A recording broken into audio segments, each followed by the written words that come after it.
Bonjour à tous, j'espère que vous allez tous très bien. On se retrouve pour le bilan lecture du mois d'avril.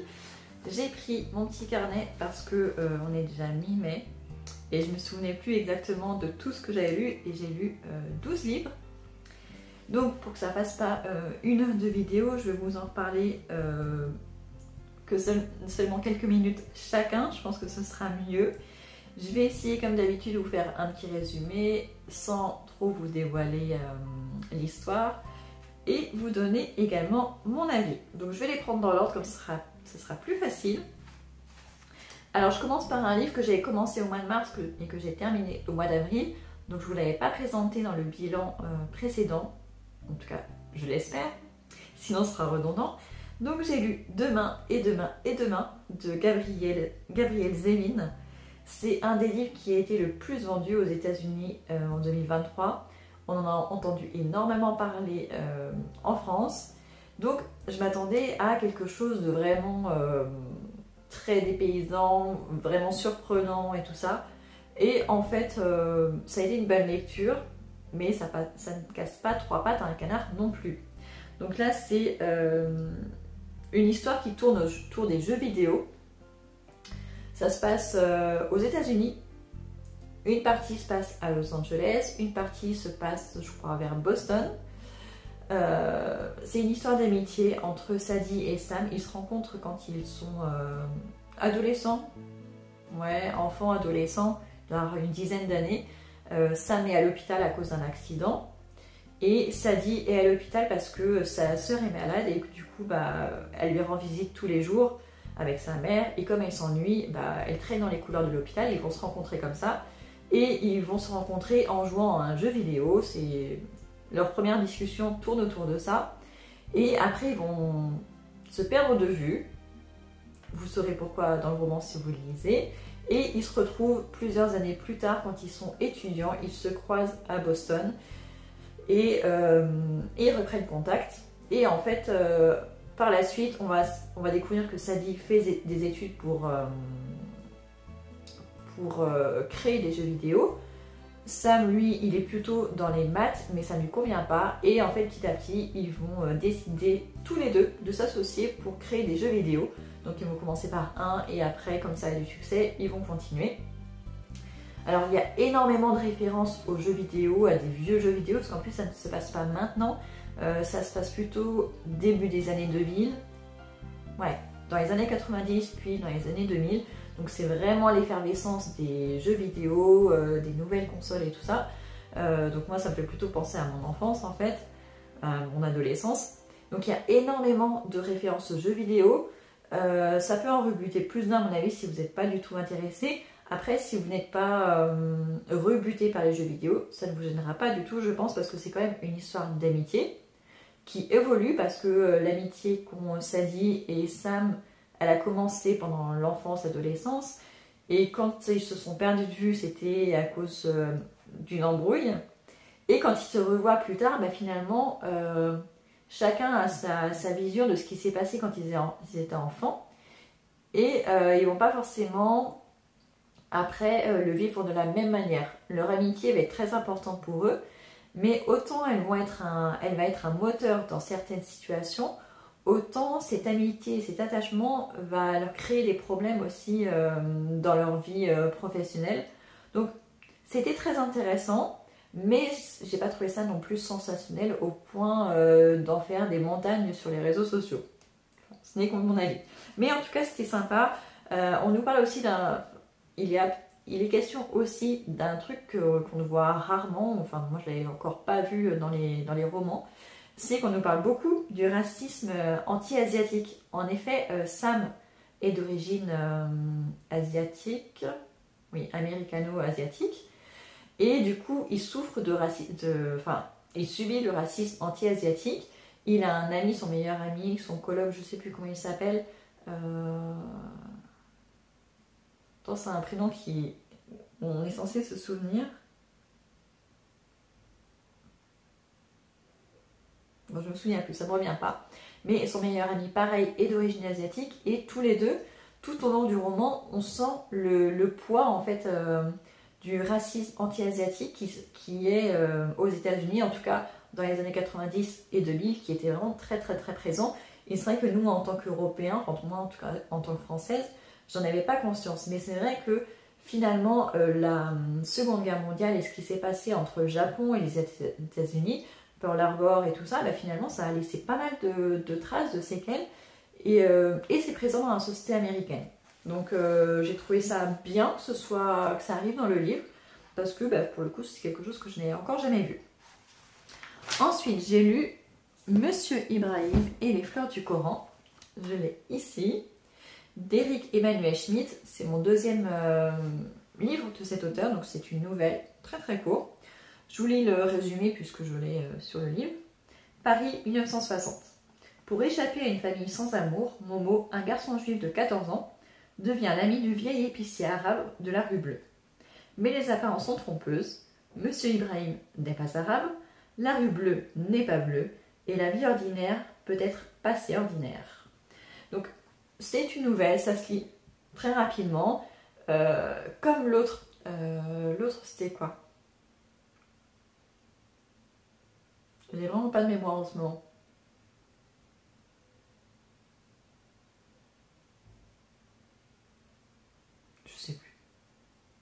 Félix quelque chose. Il y a une histoire avec Félix. Mais en tout cas, on retrouve la touche d'Eric Emmanuel Schmitt. C'est un conte.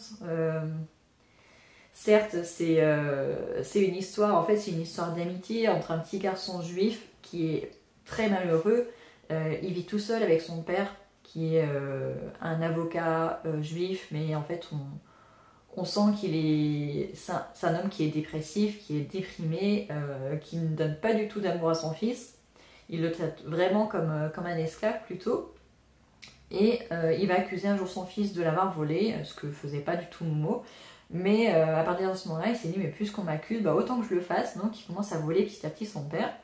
Et puis il va finir par voler également l'épicier. Et l'épicier va s'en rendre compte, il va laisser faire pendant un moment, puis après il va commencer à discuter avec lui et tout ça, et ils vont se lier d'amitié tous les deux. Et il va se passer pas mal de choses, en fait c'est pas du tout réaliste en fait, mais c'est chouette parce que ça montre que au-delà des apparences, bah, ça peut être très différent. Voilà, ce petit garçon qui vole, on comprend pourquoi il vole.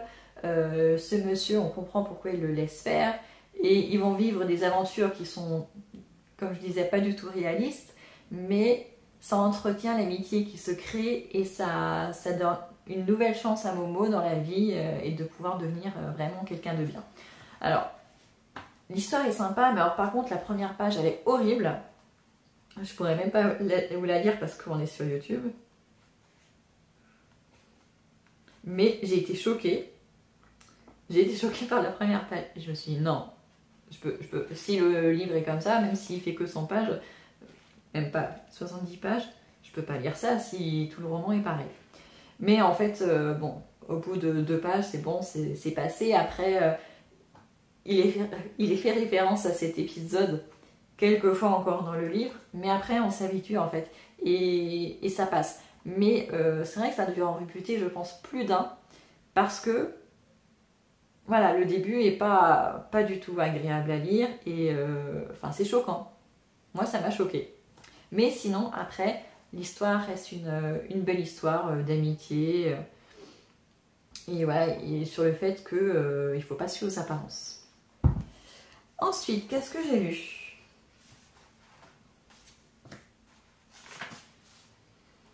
Ensuite, j'ai lu Turquoise d'Éric Lizoé. Donc là, c'est un roman de science-fiction. C'est un roman qui est très récent. Il est sorti en fin 2023, début 2024. C'était un service presse, donc il m'a été envoyé gratuitement. Donc là, comment vous expliquer ça? Donc là, on est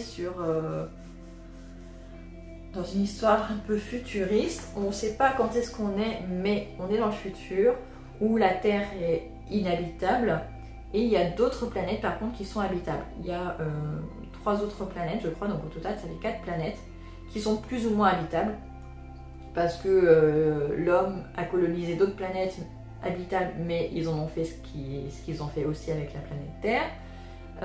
Et du coup, ils sont en permanence en train de chercher à découvrir de nouvelles planètes pour les coloniser.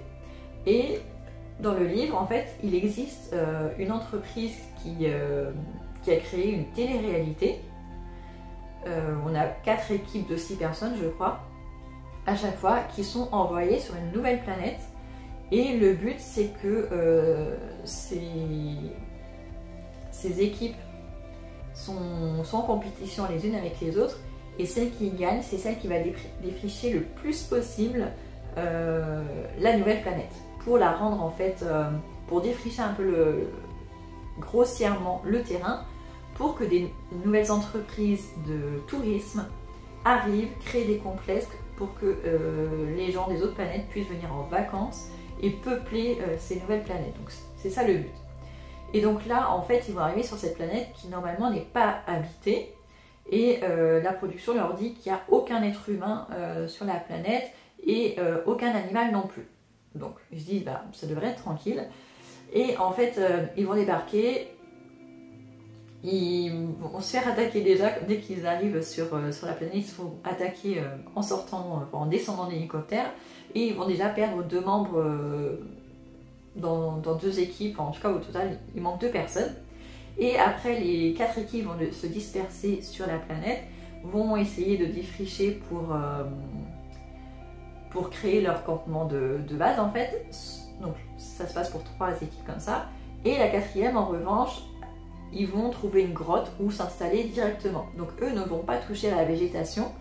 Et ça va leur sauver la vie parce qu'en fait, ils vont se rendre compte que les autres équipes qui ont défriché, qui ont coupé des arbres, arraché des herbes et tout ça, il va leur arriver des petits soucis par la suite. Et il va y avoir des morts, enfin au moins un mort. Et ils vont essayer de comprendre comment ils sont morts et tout ça. Et dans chaque équipe, il y a un humanoïde qui est là pour filmer. Il a plein de caméras sur lui pour filmer en permanence, puisque c'est quand même une émission de télé-réalité. Ce qui se passe, comment font les équipes pour s'alimenter, pour défricher et tout ça. Et le but, c'est vraiment une compétition. Celui qui coupera le plus d'arbres et tout ça aura gagné. Et par contre, il est interdit de tuer les gens parce que dans les épisodes précédents, en fait, il y a eu, c'était autorisé, il y a eu beaucoup de morts, mais là, il leur demande de ne pas arriver au combat à mort, en fait. C'est plutôt à éviter. Et ça, franchement, j'ai bien aimé l'histoire. Ça se passe vraiment sur très peu de temps parce que je crois qu'au bout de 3-4 jours, l'émission s'arrête et tout ça, et donc tout le monde rentre chez soi. Donc ça se passe en très peu de temps, mais ça met beaucoup de temps à démarrer. Le temps que l'auteur nous explique le fonctionnement de la télé-réalité, les paysages et tout ça qui mettent l'ambiance. Et tout se passe assez lentement. C'est plutôt un roman science-fiction, mais basé sur un petit côté écologique. Et franchement, j'ai bien aimé. Je ne sais pas si je lirai d'autres romans de cet auteur, parce qu'il a écrit quand même pas mal de choses. Mais j'ai trouvé ça très intéressant et la couverture en plus est magnifique. Ensuite,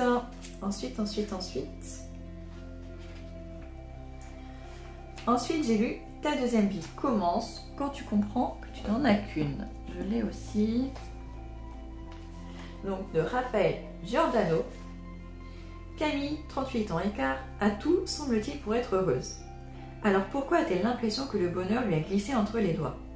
Tout ce qu'elle veut, c'est retrouver le chemin de la joie et de l'épanouissement.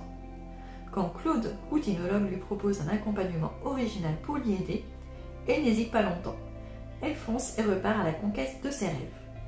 Alors, c'est un roman de développement personnel.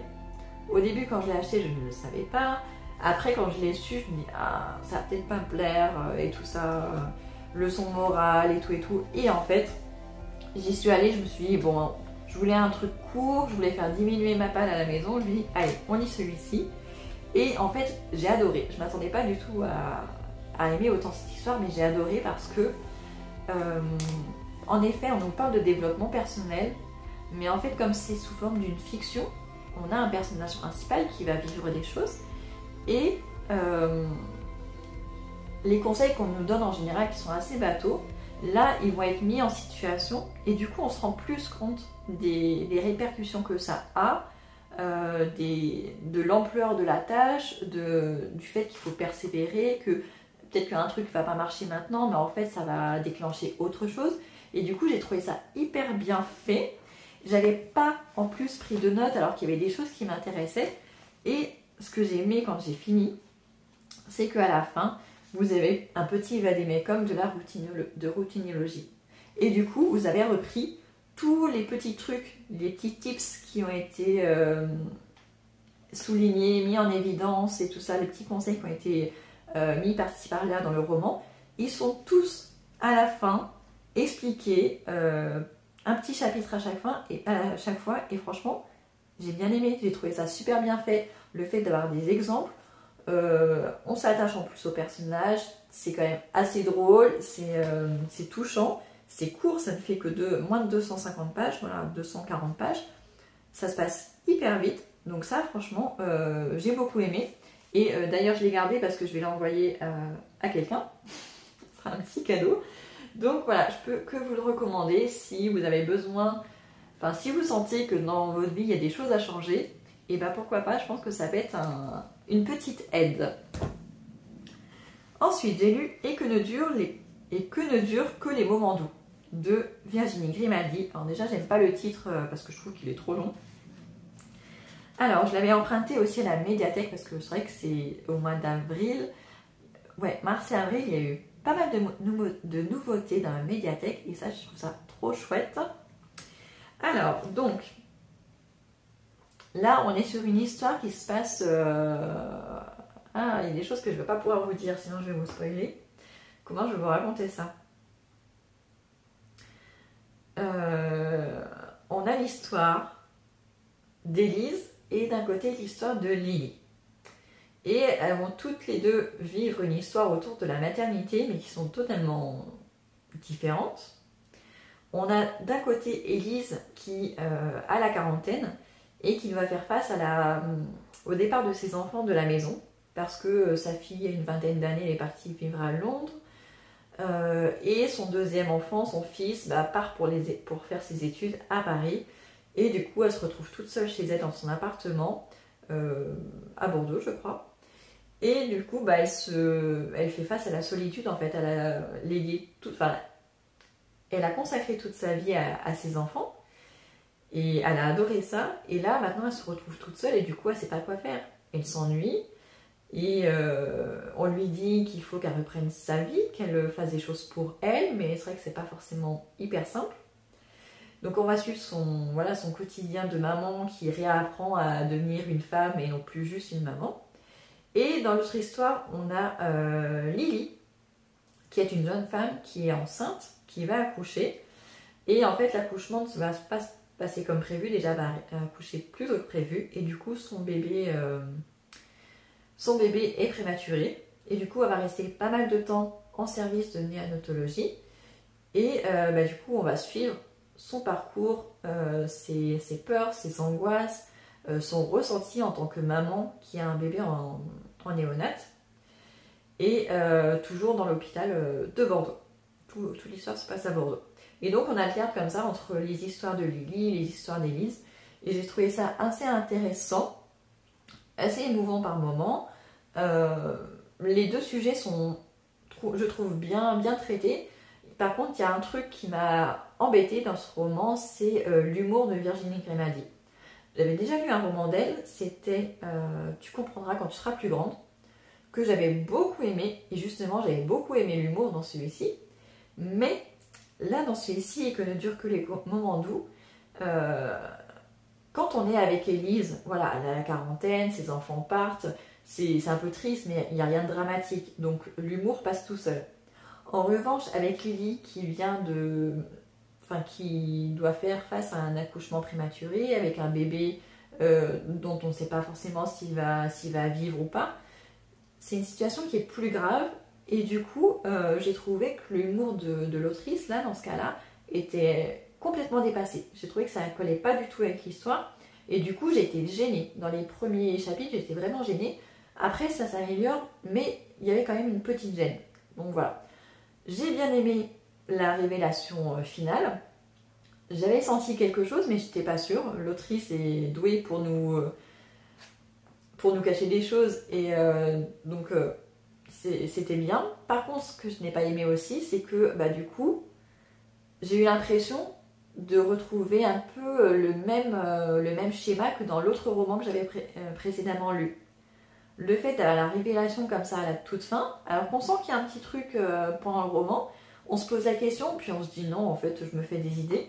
Et le fait que à chaque fin, dans les 2 livres, ça se passe comme ça, et je me dis que si j'en lis un 3e, ça va être la même construction, et ça risque de me gâcher le plaisir. Donc, je sais pas ce qu'il en est, mais du coup, ça me donne pas trop envie de lire les autres, en tout cas pas maintenant. J'attendrai, je pense, encore 1 an ou 2 ans avant de me replonger dans un livre de Virginie Grimaldi.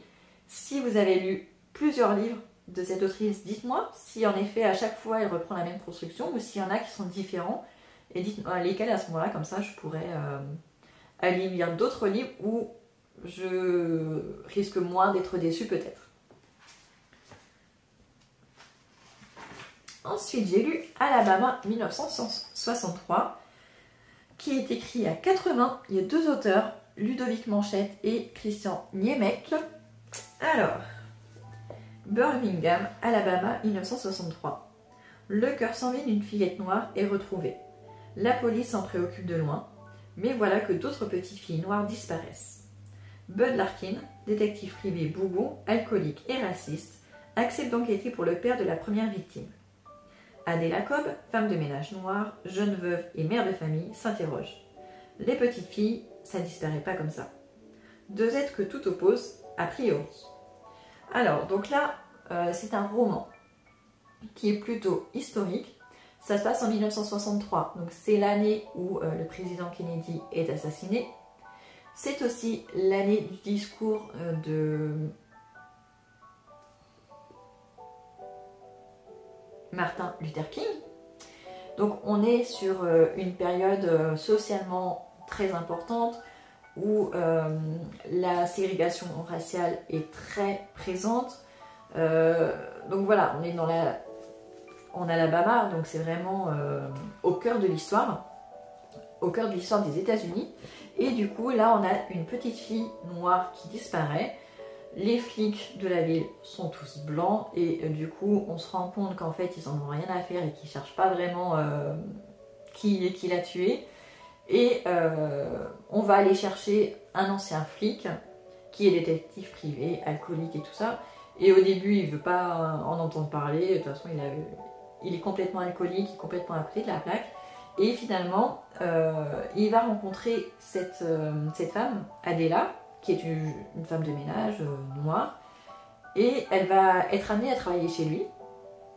Et du coup, à lui dire, mais vous vous souvenez, ce monsieur est venu vous demander de l'aide et vous lui avez dit oui, et après vous n'avez rien fait. Et en fait, ça va le bouger un petit peu petit à petit, ça va le titiller, et il va finir par enquêter.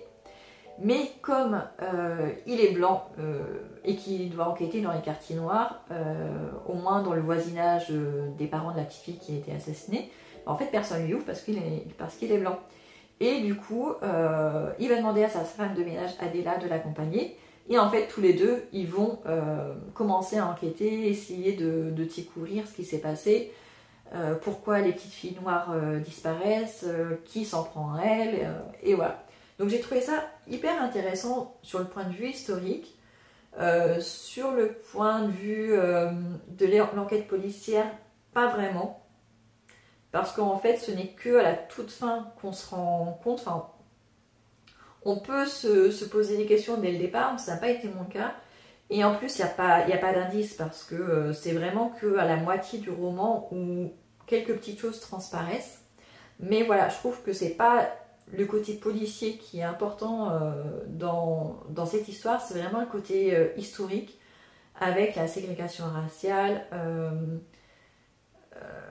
Voilà. Tout ce qui se passe en 1963 en Alabama, j'ai trouvé ça hyper intéressant et j'ai bien aimé la plume aussi des auteurs parce que on est plutôt du côté noir. On est plutôt placé en tant que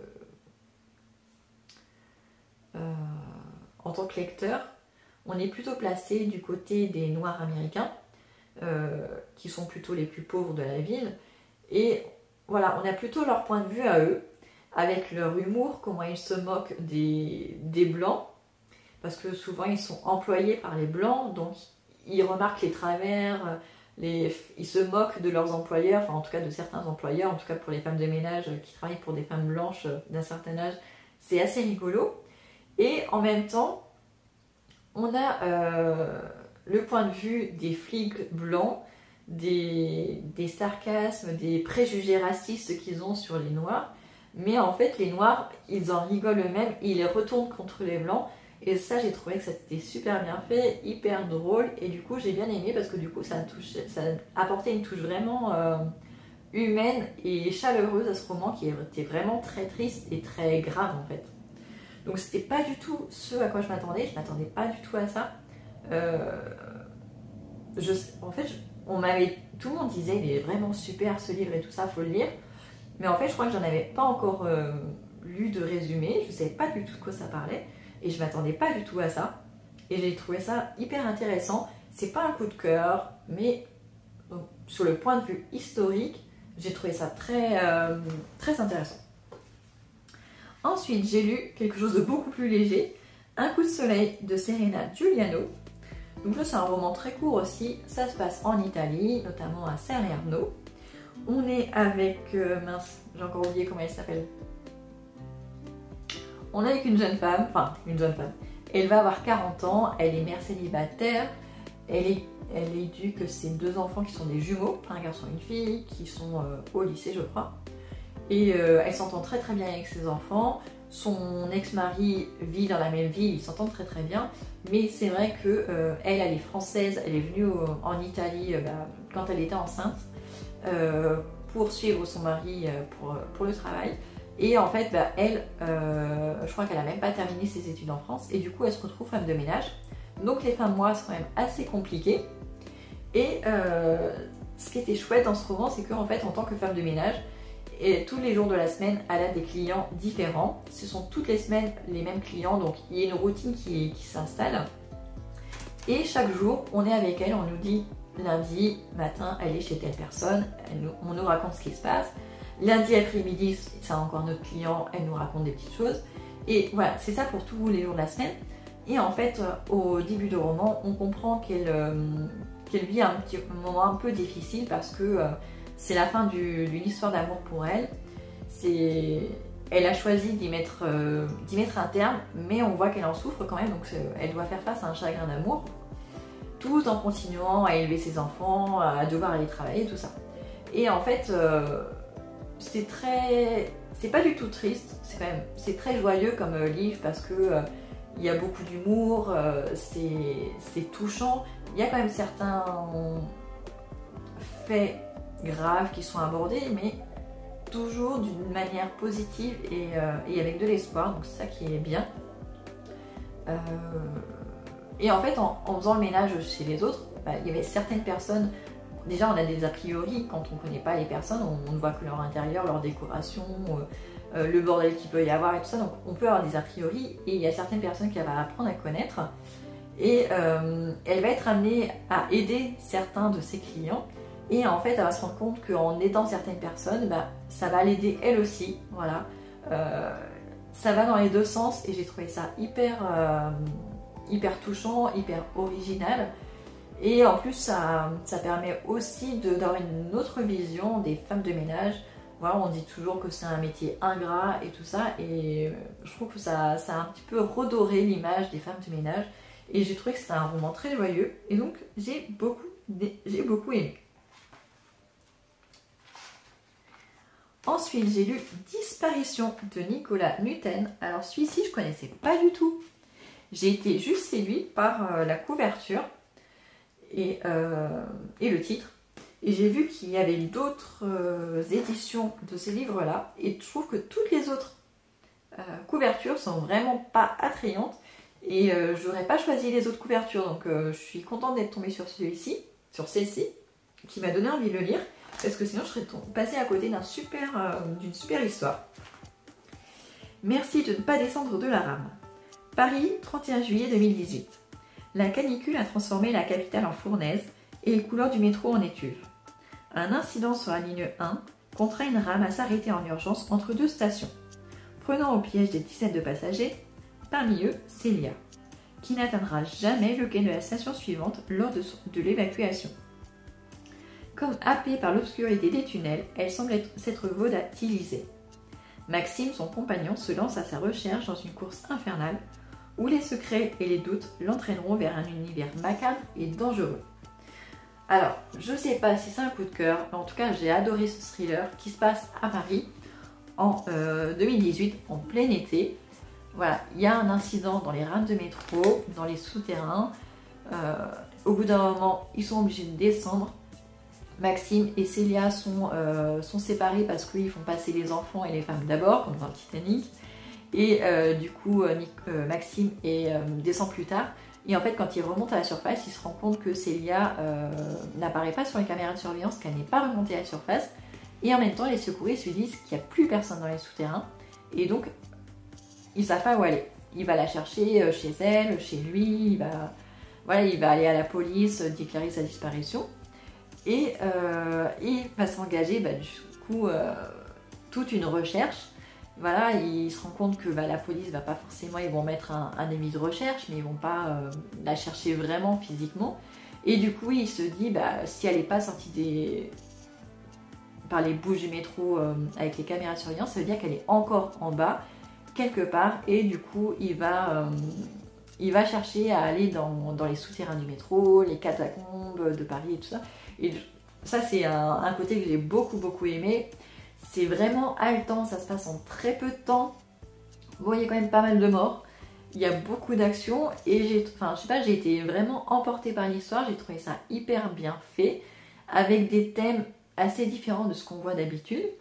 Et voilà, et en plus ça se passe pas comme dans les romans de... Comment il s'appelle ? Nicolas... Comment il s'appelle ? Celui qui écrit le complot, le cri... Ça m'est sorti de la tête. Ah, Nicolas Beuglé, voilà.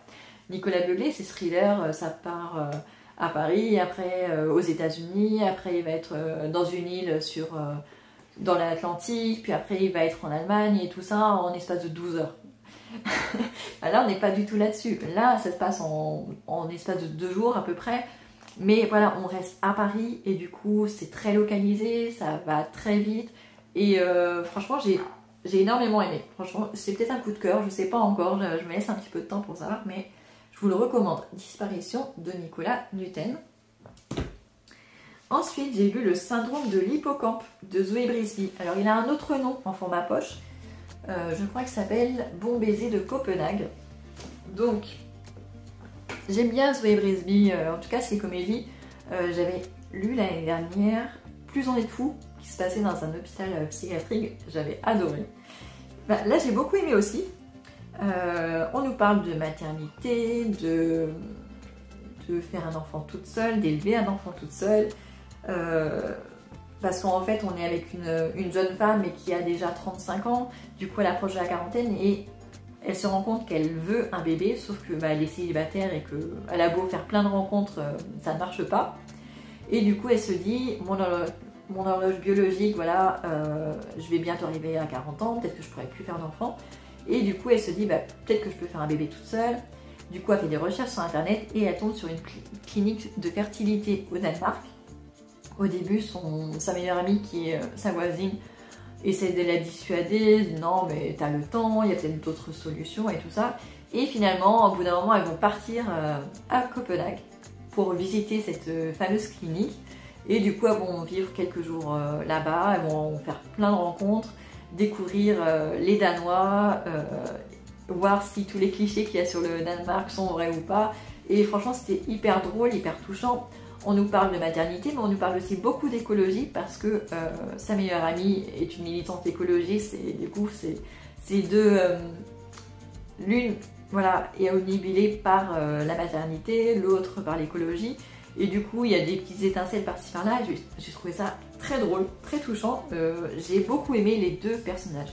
Elles étaient aussi attachantes l'une que l'autre. Et même les personnages secondaires qu'on a pu rencontrer après, ils étaient tous très touchants. Et voilà, ce petit voyage au Danemark que j'aurais bien aimé faire avec elle parce que ça avait l'air trop chouette. Ensuite, j'ai lu Jalna, le tome 2, la saga des White Hawk de Mazo de la Roche. Alors, c'est une saga familiale qui est en... Donc là, c'est un volume, il y a 2 tomes. Et au total, je crois qu'il y a 8 volumes, donc ça fait 16 tomes. Ça a été écrit en 1930, quelque chose comme ça, donc c'est pas tout jeune. Et donc, on est en 1854, en tout cas le début de la saga, c'est en 1854. C'est en terre canadienne, près du lac Ontario, qu'Adeline et Philip White Hawk, colons britanniques venus des Indes, décident de prendre racine. Au cœur d'une forêt verdoyante où bouillonne une rivière, houques, folâtres, écureuils et lapins, où s'étire une vigne vierge luxuriante, le couple entreprend la construction du mythique domaine de Jalna, qui au fil des ans sera l'écrin des drames et des bonheurs d'une dynastie flamboyante. Réunis en un seul volume, les 2 premiers tomes d'une saga intemporelle qui a fait vibrer des millions de lectrices et de lecteurs à travers le monde depuis sa première parution en 1927. Donc c'est encore plus vieux que ce que je pensais. Donc, j'avais lu le tome 1, mais en fait je crois que le tome 1 c'était un préquel, ça avait été écrit par l'autrice après avoir écrit les autres tomes. Et j'avais trouvé ça hyper bien introduit, hyper bien expliqué. Et du coup, là quand j'ai lu le tome 2, j'étais un peu déroutée. En fait, j'ai l'impression que le style d'écriture n'est pas le même. On est avec Adeline et Philippe qui ont maintenant leur maison au Canada, qui ont déjà leurs 4 enfants. Et dès le début du roman, on a un couple d'amis qui viennent d'un état du sud des États-Unis, qui viennent se réfugier au Canada parce que c'est le début de l'abolition de l'esclavage en fait. Et eux, ils détenaient une plantation de coton avec beaucoup d'esclaves. Et il y a la rébellion et tout ça, les propriétaires sont chassés. Et donc ils se retrouvent à devoir fuir. Donc ils se réfugient chez les White Hawk au Canada. Et en fait, ils sont très antipathiques. J'ai pas du tout aimé ce couple. Et Adeline et Philippe, leur comportement envers leurs amis, en fait, j'ai pas du tout aimé parce qu'ils sont censés ne pas soutenir l'esclavage. Mais en même temps, ils n'ont pas l'air non plus de faire trop la leçon de morale à leurs invités. Ils ont l'air plutôt compatissants et tout ça. Donc j'ai pas aimé. Et en plus, ces invités, ils restent quand même assez longtemps. Par contre, j'ai beaucoup aimé les 4 enfants. On suit vraiment leurs aventures parce que ils ont un précepteur qui est là. Et puis après, il s'en va, il est remplacé, mais ils font partir la nouvelle. Et ils sont très complices, en tout cas les 3 grands sont très complices, ils sont très drôles, ils sont très perspicaces et ils mettent leurs parents devant leurs contradictions en fait. Et ça, j'ai trouvé ça hyper bien fait, hyper intéressant parce que c'est vrai que les parents ils ont l'air complètement déconnectés, un peu trop rêveurs et très superficiels en fait, alors que les enfants sont terre à terre et ils ont des rêves et voilà, j'ai trouvé ça hyper bien fait du côté des enfants. C'est hyper intéressant de les suivre dans leur évolution et on voit qu'ils grandissent. Mais les parents, voilà, c'était assez saoulant. Et à la fin du tome 2, il y a le couple qui revient, le couple d'Américains. Il les re-rencontre alors que c'était pas prévu. Et du coup, je sens que dans le tome 3, ils vont être encore là. Je le sens forcément au début du tome 3, ils vont forcément être là. Et je sais pas à quel point ça va être présent dans le tome 3, mais du coup, ça m'a un peu gâché la fin du tome 2. Donc l'histoire est intéressante, c'est une histoire de pionniers au Canada dans les années fin du 19e, début du 20e siècle. Donc c'est intéressant, mais on sent que ça n'a pas été écrit au même moment que le tome 1 que j'ai lu, qui était hyper intéressant. Là, c'est moins intéressant. Mais voilà, c'est quand même une saga familiale, historique, donc on apprend quand même des choses et ça reste quand même un petit peu intéressant. Ensuite, on arrive presque au bout. J'ai lu Contre vents et secrets de Cynthia Kafka. C'était mon premier roman de cette autrice. Encore une autrice française. C'est vrai qu'il y a toute une clique. Zoé Brisby, Serena Giuliano, Virginie Grimaldi, Cynthia Kafka. En plus, je crois qu'elles sont toutes amies. Donc, pour moi, c'est un peu la clique des jeunes autrices françaises, bon, même si jeune, elle doit avoir entre 30 et 40 ans. Mais je sais pas, j'ai l'impression qu'elle forme une clique comme ça. Alors, donc là, ça se passe en Bretagne. En fait, on est avec Charlène qui a 35 ans. Elle se sépare de son mari. Pendant très longtemps, en fait, ils ont essayé d'avoir des enfants, ils n'ont pas réussi. Et en fait, ils se sont éloignés l'un de l'autre. Elle, en plus, elle a des séquelles psychologiques parce que c'est difficile d'enchaîner les traitements et de toujours pas être maman. Des séquelles physiques aussi parce qu'elle a pris beaucoup de poids à cause des traitements. Et du coup, elle se retrouve à 35 ans séparée. Et en fait, elle se réfugie chez ses parents. Et en fait, ils sont pas du tout là pour la soutenir. On voit qu'ils sont vraiment pas sur la même longueur d'onde. Elle n'est pas du tout accueillie d'une manière chaleureuse. Elle sent qu'elle gêne en fait. Et pendant les quelques jours ou les quelques semaines où elle est chez ses parents, elle va tomber sur un livre par hasard. Et dans ce livre, il y a une lettre qui est adressée à sa mère qui date de plusieurs décennies. Et du coup, elle se rend compte qu'en fait, sa mère lui a peut-être pas tout dit, qu'elle a un secret. Et elle se dit, bah, puisque j'ai rien à faire et que je suis pas la bienvenue ici, bah, je vais partir sur cette île en Bretagne et essayer de découvrir le secret de ma mère. Et du coup, elle va aller sur cette île en Bretagne, elle va rencontrer plein de gens. Et en fait, on va se rendre compte qu'il n'y a pas un secret, on va se rendre compte que tout le monde a des secrets sur cette île. Et on va découvrir les secrets de chacun, leur humanité, leur fragilité. Et ça fait vraiment une petite famille sur cette petite île. On va comprendre comment sont arrivés ces gens sur cette île, comment ils vivent. Et j'ai trouvé ça hyper intéressant. Et en fait, le secret de sa mère, il passe presque inaperçu en fait parmi tous les autres secrets. Et j'ai trouvé ça hyper bien construit. Les personnages sont hyper attachants aussi. Et du coup, j'ai bien aimé. Franchement, j'ai bien aimé. On y parle de relations mère-fille, de secrets de famille, de maternité, de désir d'enfant encore, de dépression, de reconstruction. Donc j'ai trouvé ça hyper riche en fait, en assez peu de pages. Par contre, le seul truc qui m'a déplu, c'est que l'histoire se déroule assez lentement la plupart du temps. Et d'un seul coup, on va avoir plein de révélations d'un coup. Donc j'imagine que l'autrice voulait surprendre le lecteur, ce qui a marché. Mais du coup, le roman, il se finit quelques pages plus loin, d'une manière assez abrupte en fait. Moi j'aurais aimé que les choses se passent un peu plus doucement, qu'on voit les répercussions que ça a sur les différents personnages de l'histoire. Et en fait, on n'a pas ça. Ça retombe direct, comme un soufflet qui retombe. Et du coup, j'ai trouvé ça hyper dommage. C'est comme si l'autrice s'était dit non, en fait, il y a trop de pages, c'est trop long, il faut que je raccourcisse un petit peu. Et du coup, elle nous met toutes les révélations en une seule page en fait. J'ai un peu eu l'impression que c'était ça, qu'elle avait voulu raccourcir exprès alors que l'histoire aurait mérité 100 pages de plus. Mais bon, sinon l'histoire était quand même sympa. Et enfin, je finis avec Les Aiguilles d'Or de Michael McDowell, réédité chez Monsieur Toussaint Louverture, donc encore avec une magnifique couverture. Donc là, on est à New York en 1882. Le premier chapitre ou l'épilogue, ou le prologue plutôt, se passe le 1er janvier 1882 et du coup l'auteur nous explique comment à l'époque les New-Yorkais fêtaient le Nouvel An. Ça n'a rien à voir, j'ai l'impression que ça n'a rien à voir avec ce qui se fait maintenant, c'était quand même assez spécial à l'époque, mais du coup ça nous met dans l'ambiance. Et l'histoire va se passer plutôt entre deux familles, on va avoir deux familles qui s'affrontent. On va avoir la famille du juge Star Wars, excusez-moi pour mon accent anglais, qui a deux enfants. Il a un fils qui est pasteur, une fille qui est mariée à un jeune avocat. Et en fait, ce juge, il a soif de pouvoir, il est très ambitieux. Il se dit, je peux peut-être aider mon gendre à devenir le maire de New York. Alors pour ça, il va falloir qu'on ait de la visibilité dans la presse et tout ça, qu'on fasse quelque chose.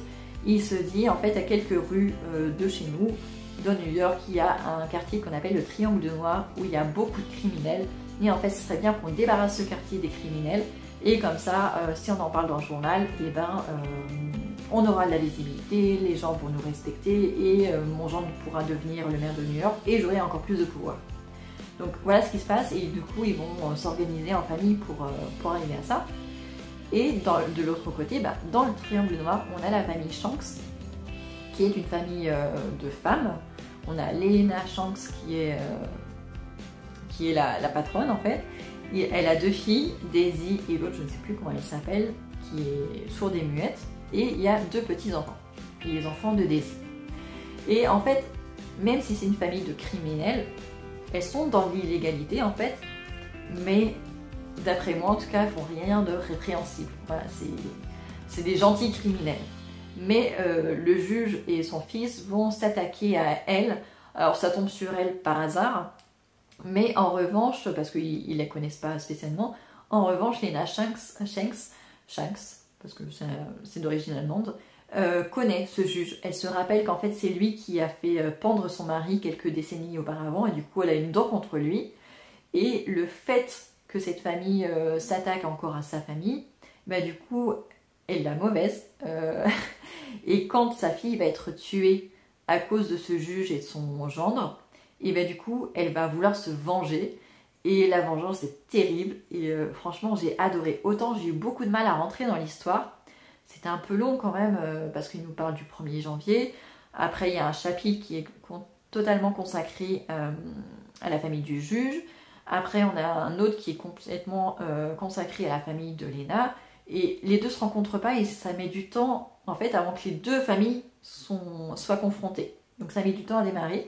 Mais une fois dans l'histoire, c'était vraiment, c'est cruel, c'est plein de méchanceté, mais j'ai trouvé aussi que le roman était finalement très féministe.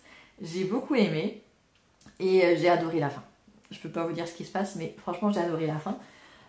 Ça n'a rien à voir avec Blackwater, c'est un style totalement différent, mais franchement moi j'ai adoré. J'ai adoré. Et ça m'a fait penser à la série Billions. J'ai regardé cette série sur Netflix il y a quelques mois avec mon mari. Et j'ai l'impression que c'est un peu le Billions, mais en 1882. Voilà, j'ai beaucoup aimé.